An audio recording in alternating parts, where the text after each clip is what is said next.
There's something sinister about the seafront at night, a place that during the day bursts with life, but once the sun sets it transforms. Among the endless crashing of the waves and the eerie emptiness of deserted beaches hide stories few dare to tell. Today, I'll take you through 3 true stories that happened along coastlines around the world. Story 1. The man waiting in the shacks. It was a cold, lonely night in late autumn in a tiny fishing village on the windswept coast of Cornwall. Sophie, a 22-year-old bartender, had just finished her shift at the village pub. The streets were deserted, and the air smelled of salt and damp wood. Her footsteps echoed on the cobblestones as she made her way home along the waterfront, past the rows of abandoned fishermen's shacks, old, weather-beaten buildings left to rot through the winter months. As she walked, she noticed something out of place. One of the shacks, which should have been dark and empty, had a faint, flickering yellow light inside. It leaked through the cracks in the wooden boards, swaying with the wind like a living thing. Curiosity and a strange pull she couldn't explain drew her closer. She hesitated at the old walkway leading up to the door, the wood creaking under her foot. And then, the light went out. Complete, suffocating darkness. The only thing Sophie could hear was her own breathing, sharp and ragged, and the crash of the waves far behind her. She took a step back, her instincts screaming at her to run. And that's when she saw it. Inside the shack, partially obscured by broken planks, stood a figure, tall, impossibly thin, with elongated arms and a head tilted at an unnatural angle, as if it were studying her. It didn't move.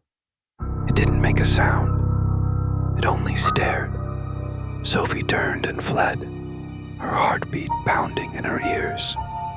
She didn't stop running until she burst through her front door, locking it behind her. The next morning, after recounting the ordeal to her father, he called the police. They found the shack deserted. Almost. Inside, there was a single chair, placed directly facing the door. The walls were scratched with deep, desperate claw marks, some so frenzied they had torn into the support beams.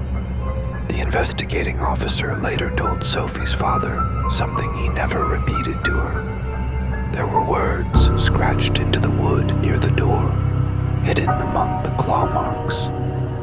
Still waiting. Story 2. The fisherman who vanished in the fog in the small coastal town of Rockhaven, Maine. Fog was a familiar sight, but that morning it was unlike anything anyone had ever seen. Thick, wet, and blinding, it swallowed the town whole, muting all sound except for the low groan of the ocean. Mr. Howard, a seasoned fisherman in his late 60s, was known for never missing a day at sea, no matter the weather. That morning, he walked down to the pier alone, boots heavy against the mist-slicked wood. Several locals watched him disappear into the fog, his figure fading like a ghost. Minutes passed. Then came a sound that chilled everyone to the bone. A scream, sharp and panicked, echoing from the void. Several men rushed down to the waterfront, calling out for Mr. Howard, but the fog was too thick to see anything. When it finally lifted hours later, the pier was completely deserted. No Mr. Howard, no fishing gear, no disturbance, not even footprints leading into or away from the water. The town organized a search party that lasted days. The only thing they found was his boat, wrecked and splintered on jagged rocks 10 miles north along the coast. Inside the boat were only 2 things: his weather-beaten hat and a photograph. The photograph was old, water-damaged, but unmistakable. A young sailor in a tattered Navy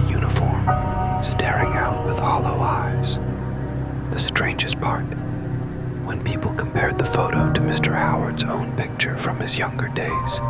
The resemblance was almost perfect, as if the man in the photo hadn't aged at all. But Mr. Howard had finally caught up to him. Some say Mr. Howard didn't just disappear. They whisper that the fog itself took him.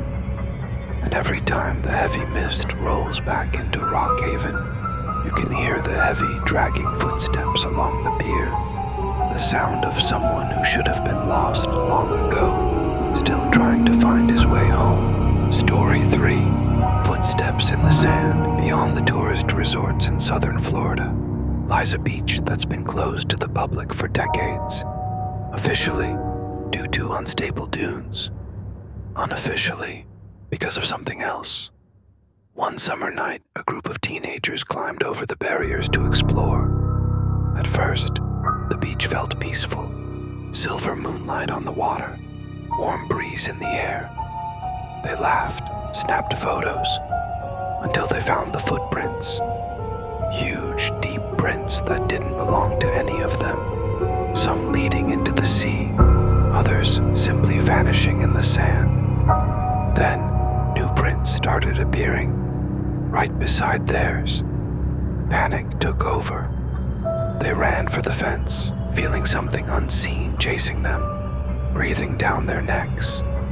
When they looked back, a dark, motionless figure stood by the shoreline, watching. Later, in their photos, the figure appeared too, closer in every frame. None of them ever returned, and the town quietly made sure no one else would either.